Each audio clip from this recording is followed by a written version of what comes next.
അടുത്തതൊരു ലാലേട്ടൻ പടമാണെന്നുള്ള റൂമേഴ്സുകളൊക്കെ ഞങ്ങൾ കേൾക്കുന്നുണ്ട്. സൈഫൈ ബിഗ്ഗി എന്നൊക്കെ ഞങ്ങൾ വായിച്ചു. ഞാനും വായിച്ചു. അത് എവിടെ നിന്നാണ് വന്നത് എനിക്ക് അറിഞ്ഞൂടാ. ഞാനങ്ങനെ ഒരു കമ്മിറ്റ്മെന്റ് ഒന്നും ചെയ്തിട്ടില്ല. അതെ അതെ. ലാലേട്ടൻ ഫാമിലി ശരിക്കും എന്താ പറഞ്ഞത്? സുചിത്ര മാം ഒക്കെ പടം കണ്ട് എല്ലാവരും ഹാപ്പിയാണ്. അവര് എന്താ വേറെ വേർഷൻ ഓഫ് അപ്പു കണ്ടതിൽ അവരെത്രത്തോളം എക്സൈറ്റഡ് ആയിരുന്നു? അവർ ഹാപ്പിയാണ്, എല്ലാവരും ഹാപ്പി. ഞാൻ ഒരുപാട് ഹാപ്പി. ഈ യക്ഷി കോൺസെപ്റ്റുകളെ ഇപ്പോൾ ബ്രഹ്മയുഗത്തിൽ നമ്മൾ ഒരുപാട് പടങ്ങൾ യക്ഷികളെ കണ്ടിട്ടുണ്ട്. ഫ്രം ദ ഫസ്റ്റ് സിനിമ അല്ലെങ്കിൽ നമുക്ക് ഭാർഗവനിലയം തൊട്ട് ഒരുപാട് യക്ഷികൾ.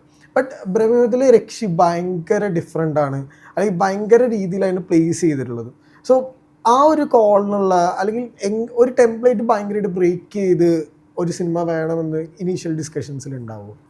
ഇനി എല്ലാ ടെംപ്ലേറ്റ്സ് ബ്രേക്ക് ചെയ്ത് പുതിയ വേ ഓഫ് സ്റ്റോറി ടെല്ലിങ് കൊണ്ടുവരാന്നുള്ളതാണല്ലോ ഏറ്റവും വലിയ ചാലഞ്ച്. സോ അങ്ങനെ കോൺസെപ്റ്റ്സ് സ്ഥിരം കാണുന്ന ഫോമാറ്റ് ബ്രേക്ക് ചെയ്ത് പുതിയത് എന്തെങ്കിലും ട്രൈ ചെയ്യുക എന്നുള്ളതാണ്. അത് ഇനീഷ്യൽ ഡിസ്കഷനിൽ ഐഡിയ കൺസീവ് ചെയ്യുന്ന സമയത്തേ നമ്മൾ ആലോചിക്കും അതിനെക്കുറിച്ച്. എന്നിട്ടാണ് ഒരു ഐഡിയയിലേക്ക് വരിക തന്നെ.